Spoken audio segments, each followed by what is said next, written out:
நம்ம மீனா அப்பத்தா சேனலை முதல் தடவை பார்க்குறவங்க சப்ஸ்கிரைப் பண்ணுங்கள், பக்கத்தில் இருக்க பெல் பட்டனை அழுத்துங்க.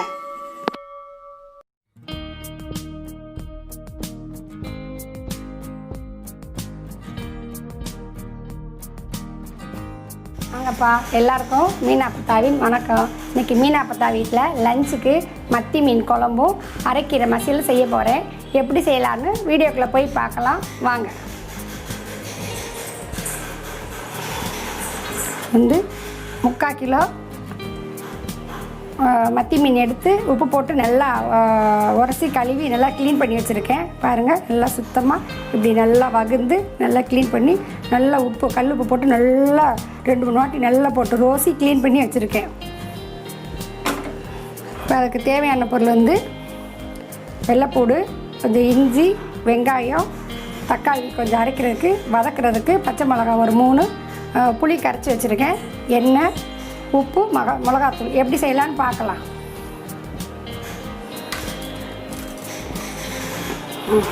இந்த சட்டி ஆன் பண்ணிக்கிடுவோம்.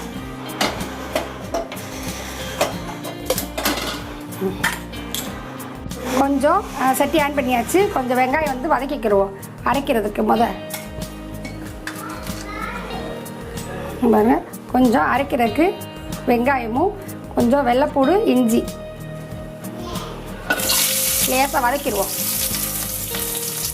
வெள்ளைப்பூடு, இஞ்சி, மத்தி மீன் நல்லா ருசியாக இருக்கும், உடம்புக்கு வந்து நல்லா ஹெல்த்தியாக இருக்கும்.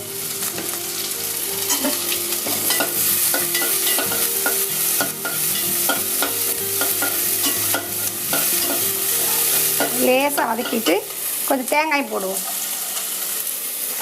ஒரு 2 சில்லு அளவுக்கு தேங்காய் துருவி போடலாம், அப்படி சில்லு பத்தியாக போடலாம்.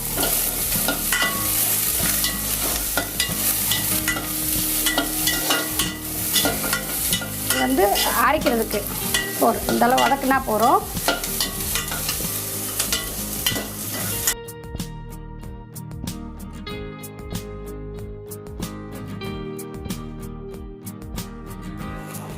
ஒரு டீஸ்பூன் அளவுக்கு ஜீரகம் போடுறோம். 1 டீஸ்பூன் போடுங்க. அது வந்து ஆறட்டும், அப்புறம் அரைச்சிக்கலாம். இல்லை நல்லெண்ணெய் ஒரு 4 கரண்டி, கொஞ்சம் நல்லெண்ணெய் விட்டால் நல்லாயிருக்கும். இந்த ஸ்பூனுக்கு 4 கரண்டி. ஒரு 1/4 டீஸ்பூன் கடுகு பொரிஞ்சிருச்சுப்பா. வந்து 1/4 டீஸ்பூன் அளவுக்கு ஜீரகம்,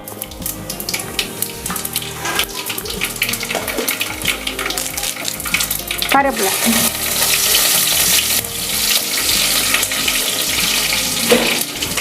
வெங்காயம், பச்சை மிளகாய் ஒன்றா போட்டு வதக்குறோம்.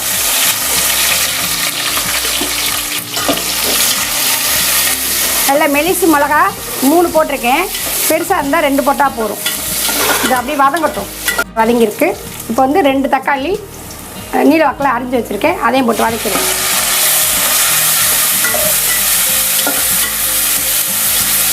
குழம்புக்கு தேவையான உப்பையும் போடுறேன். நல்லா ஒரு டீஸ்பூன் அளவுக்கு உப்பு போடுங்க. தக்காளி சீக்கிரம் வதங்கிடும்.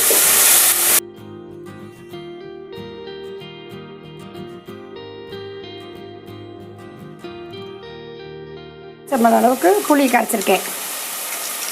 தக்காளி வதங்கட்டும். இந்த வதங்கக்குள்ளே இதை கரைச்சி ரெடியாக வச்சுக்கலாம்.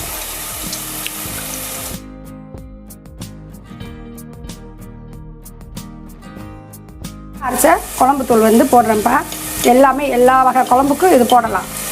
பாருங்கள், இது வந்து ஒரு 4 ஸ்பூன் போடுறேன். காரம் கம்மியாக தான் இருக்கும். 4 ஸ்பூன் போட்டிருக்கேன். எப்படி அரைக்கணும் வந்து நம்ம வீட்டுத்தூள் வந்து அரைக்கணும் வந்து லிங்க் கொடுத்துருக்கேப்பா. அதை நீங்கள் வந்து செக்அப் பண்ணி பார்த்துக்கங்க.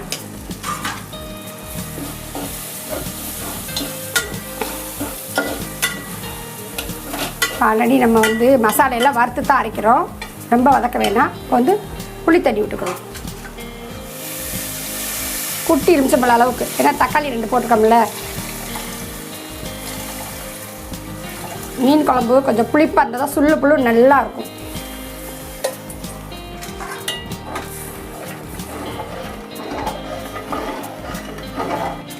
இந்த 1/4 டீஸ்பூன் அளவுக்கு மஞ்சத்தூள். இங்கே காரம் வேணும்னா கொஞ்சம் தனி மிளகாத்தூள் கொஞ்சம் போட்டுக்கோங்க, காரம் வேணும்னா.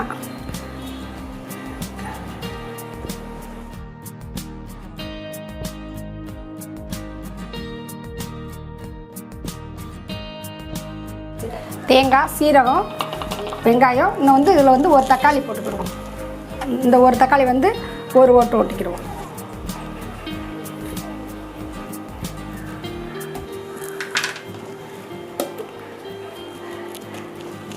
குழம்பு ருசியாக இருக்கும். அது வந்து பழமாக அறையாக இருக்கும்.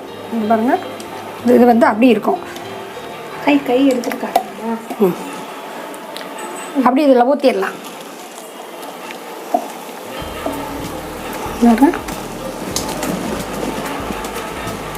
இதில் தண்ணி ஊற்றி கழுவி ஊற்றிக்கலாம்.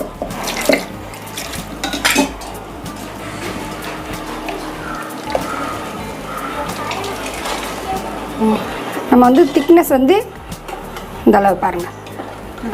நமக்கு வேணும்னா தண்ணி இன்னும் கூட வச்சுக்கலாம். இது போர், ரொம்ப தண்ணி ஆக்க வேணாம். வேணாம் நல்லா கொதிக்கவும், நல்லா மலை கொதிக்கட்டும். கொதிக்கவும் மீன் போடுவோம். என்ன கொஞ்சம் வேணும்னா கொஞ்சம் தண்ணி உங்களுக்கு கொஞ்சம் விட்டுக்கோங்க. போரும் தண்ணி போடும், இந்த அளவு போரும். கொதிக்கட்டும். நல்லா கொதிச்சிருச்சு. பச்சை வாசனை பாருங்கள். இப்போ வந்து மீன் போட்டுடலாம்ப்பா.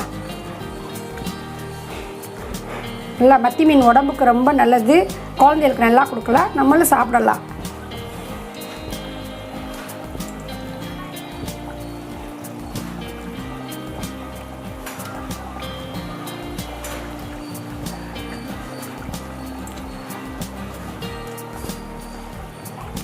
நல்லா தலை கொதிக்கவுமே அப்புறம் சுலா பண்ணி வச்சு சிம்மில் போட்டுருங்க.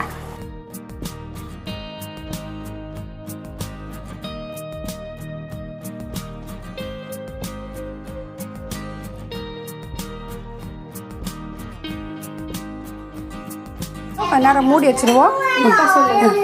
ஒரு 3 நிமிஷம் நல்லா ஹை ஃப்ளேமில் வச்சு நல்லா கொதிக்கவும் ஸ்லோ பண்ணிக்கிடுவோம். வீட்டில் மீன் குழம்புக்கு அரைக்கீரை எடுத்துருக்கேன்ப்பா.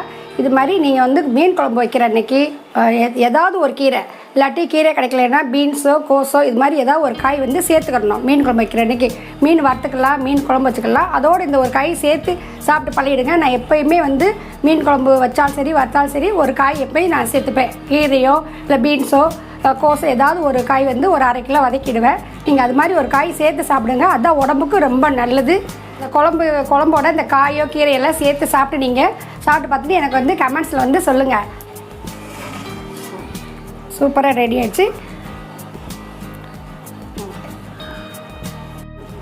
மீன் கரண்டி எடுத்து ரொம்ப போடாதீங்க. குட்டி மீனுக்கெலாம் பாருங்கள் அப்படியே உடையாமல் இருக்குது பாருங்கள். உடையாமல் இதோட இன்னும் ஒரு இந்த பாருங்கள் சூப்பராகிடுச்சு. இன்னும் கொஞ்சம் நேரம் மசாலா பிடிக்கட்டும். ஒரு 2 நிமிஷம் ஸ்லோவில் வச்சு ஆஃப் பண்ணிடலாம். அவ்வளோதான். இந்த மெத்தடில் மத்தி மீன் குழம்பு செய்து சாப்பிட்டு அந்த குழம்போட அந்த காய் ஏதோ ஒரு காய் கீரைகள் ஏதோ ஒரு கீரை சேர்த்து சாப்பிட்டு பார்த்துட்டு அப்பத்தாக்கு வந்து கமெண்ட் சொல்லுங்கள், லைக் பண்ணுங்கள், ஷேர் பண்ணுங்கள், சப்ஸ்கிரைப் பண்ணுங்கள். நன்றி, வணக்கம். அடுத்த வீடியோவில் சந்திப்போம்.